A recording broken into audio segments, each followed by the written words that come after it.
Bonjour à tous, dans cette vidéo je vous propose, dans le chapitre des complexes, un exercice pour illustrer l'intérêt des propriétés sur les arguments. On a dit l'argument d'un quotient, c'est la différence des arguments et on va tout de suite montrer à quoi ça peut servir dans un exercice très intéressant et très classique.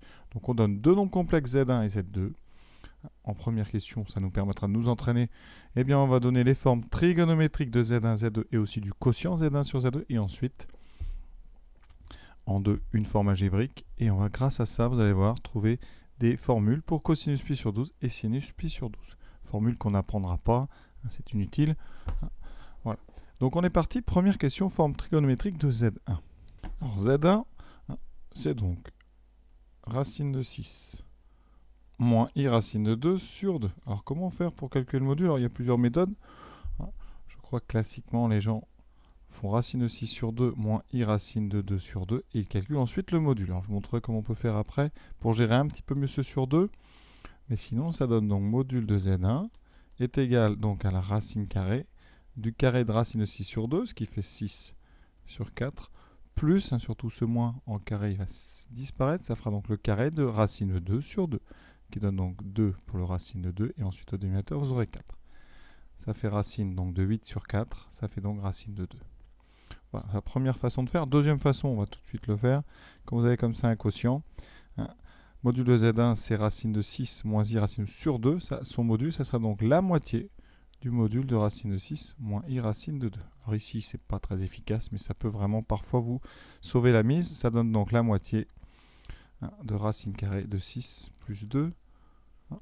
Donc racine de 8 sur 2 et racine de 8, on connaît par cœur, c'est 2 racines de 2. Voilà. Et vous voyez qu'on retombe sur racine de 2. On ne gagne pas forcément beaucoup de temps ici, mais ça peut parfois avoir son importance. Donc voilà. Alors la deuxième étape, comme d'habitude, pour trouver une forme trigonométrique, c'est de factoriser Z1 par son module. Donc on va mettre racine de 2 en facteur. Ça donnera, donc ici, vous voyez, racine de 6 sur 2 sur racine de 2, moins i racine de 2 sur 2 sur racine de 2. Il faut faire très attention à bien écrire, sinon vous allez vous perdre. Ça donne racine de 2 multiplié par quoi? Alors ici on a une division, donc ça fera racine de 6 sur 2 fois 1 sur racine de 2. Donc quand on divise par racine de 2, on multiplie par son inverse. Là il faut faire ça calmement. Pareil pour le deuxième, quand on divise par racine de 2, on multiplie par 1 sur racine de 2 et on regarde un petit peu tout ce qui va se passer. Alors première chose que vous pouvez remarquer, c'est que déjà le deuxième ici, racine de 2 sur 2, les racines s'annulent, il reste i sur 2. Donc si vous avez compris la méthode, entre les parenthèses, on doit avoir un complexe sous la forme cos θ plus i sinus θ. Donc ici, en ayant du moins 1,5, on doit avoir forcément du plus ou moins racine de 3 sur 2. C'est ce qui va se passer, on peut deviner. Comme le symbole c'est plus, vous pouvez écrire tout de suite racine de 3 sur 2. Alors on va quand même le vérifier. Donc vous aurez racine de 6 sur 2 racine de 2. Et racine de 6, vous savez que 6 c'est 2 fois 3. Ça fait racine de 3 fois racine de 2. Sur 2 racines de 2, et vous voyez les racines s'annulent, donc on a bien ce racine de 3 sur 2. Mais vous voyez, on pouvait très bien l'anticiper avec la partie imaginaire, qui était moins 1,5. Alors maintenant, arrivé là, on cherche donc un réel θ, tel que le cosinus de θ, c'est racine de 3 sur 2, et son sinus, c'est moins 1,5. Alors, on est déjà dans la famille des pi sur 6, ça c'est certain. À quel endroit? Et on fait un petit dessin, cosinus négatif, positif, sinus négatif, on est donc en bas. Donc on est en moins pi sur 6. Voilà. Conséquence, eh bien Z1, eh bien, ça sera donc racine de 2 que multiplie cosinus moins pi sur 6 plus i sinus moins pi sur 6. Donc voilà une première chose de faite. Z2. Alors Z2, il est beaucoup plus facile. On va le faire dans les règles, mais sinon, c'est quelqu'un qui est très connu. Son module, c'est racine de 2. Et ici, comme on a partie réelle et partie imaginaire opposée, vous savez que vous voyez, on est ici, donc on est dans la zone ici, dans la famille pi sur 4. On est donc sur du racine de 2 avec un argument ici qui est donc moins pi sur 4. Donc vous aurez ceci. Alors on va quand même le démontrer pour ceux qui ont un petit peu moins d'habitude que moi. Donc le module. Alors module, racine donc de 1 plus 1, 1 au carré plus 1 au carré, sur tourne, mais pas de moins, il n'y en a jamais, puisque ce n'est au carré. Racine de 2. Vous factorisez. Vous aurez donc racine de 2 que multiplie 1 sur racine de 2 moins i sur racine de 2. Et là, du grand classique, vous cherchez un réel θ tel que le cosinus, c'est 1 sur racine de 2. Et le sinus, c'est moins 1 sur racine de 2. Donc, petit dessin habituel. On est en bas à droite. Dans une famille avec des 1 sur racine de 2, c'est donc la famille des pi sur 4. En bas à droite, c'est moins pi sur 4 modulo de pi. Donc, on va l'écrire. Z de 2, c'est donc racine de 2 fois cosinus, donc moins pi sur 4, plus i sinus moins pi sur 4. Voilà.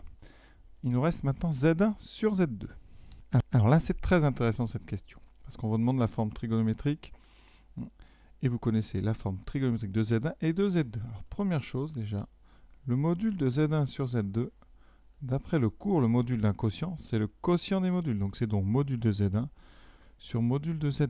Conséquence, module de Z1 c'est racine de 2, module de Z2 c'est racine de 2. Donc déjà Z1 sur Z2 a pour module 1. Alors une conséquence, d'accord, c'est qu'il va s'écrire, donc Z1 sur Z2 peut s'écrire cos θ plus i sinus θ, puisque son module ici c'est 1. Alors comment trouver ce θ? Eh bien, vous avez une deuxième formule importante. L'argument d'un quotient, c'est la différence des arguments. C'est l'argument de Z1 moins argument de Z2, tout ça modulo 2pi.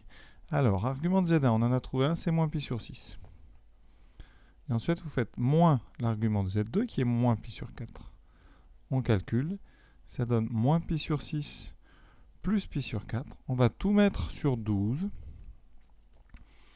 Ça vous donnera donc moins 2 pi. Ici sur 12, on multiplie par 3. Ça fait donc égal à pi sur 12. Et ça tombe bien parce que dans la dernière question, on nous parle de pi sur 12. Donc, conséquence, l'argument de Z1 sur Z2, c'est pi sur 12, modulo 2pi. Son module, c'est 1. Donc, eh bien, ça veut dire que Z1 sur Z2, c'est donc une fois cosinus pi sur 12 plus i sinus pi sur 12. Et vous voyez, sans faire aucun calcul sur Z1 sur Z2, on a trouvé sa forme trigonométrique. Donc c'est tout l'intérêt de ces formules, vraiment capitales, sur le quotient d'un module ou le module d'un quotient. Et pareil, la même chose sur l'argument à ne pas mélanger. Il y en a un, ce sera donc un quotient, l'autre une soustraction. Mais il faut vraiment comprendre que ces formules sont déterminantes pour la suite de ce qu'on va faire avec les complexes. Donc maintenant, à quoi ça peut servir d'avoir trouvé pi sur 12? Et bien maintenant, on va travailler la forme algébrique de Z1 sur Z2. Donc voici notre Z1 sur Z2. Alors ici, premier truc qui peut gêner, c'est ce 2 ici, parce qu'il y a deux traits de fraction. Donc on va aller doucement, mais ce 2, il faut bien comprendre, il va être avec le 1 moins i. Pourquoi? Parce que ça veut dire que vous avez divisé Z1 par Z2, donc vous faites Z1 multiplié par l'inverse de Z2, donc 1 sur 1 moins i. Vous voyez que le 2 et le 1 moins i sont au même étage. Donc on est sur racine de 6 moins i racine de 2 sur 2 fois 1 moins i.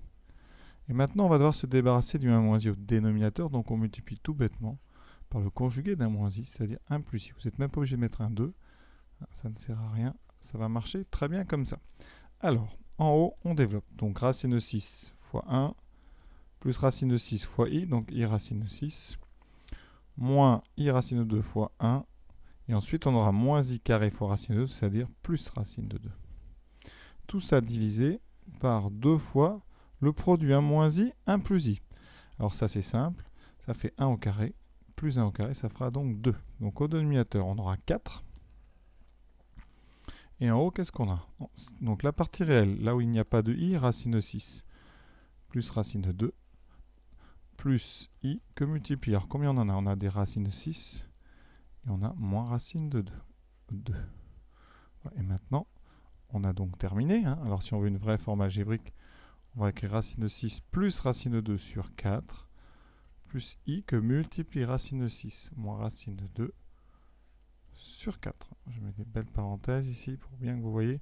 Partie imaginaire, entre parenthèses, partie réelle devant. Donc ça, c'est la question 2. Maintenant, grâce à ça, question 3.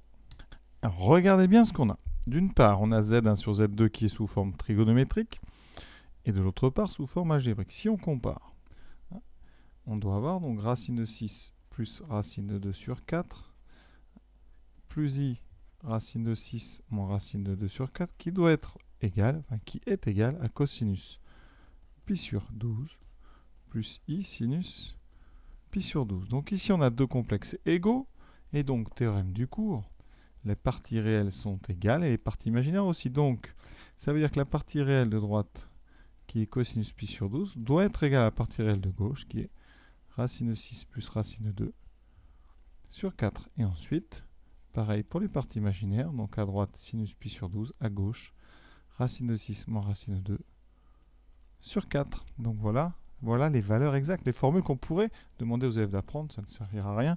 Donc ne les apprenez pas, mais vous voyez, on sait qu'on peut retrouver bien du pi sur 12 en faisant du pi sur 4 moins pi sur 6. Donc voilà, bel exercice, j'espère que ça vous a plu, à bientôt.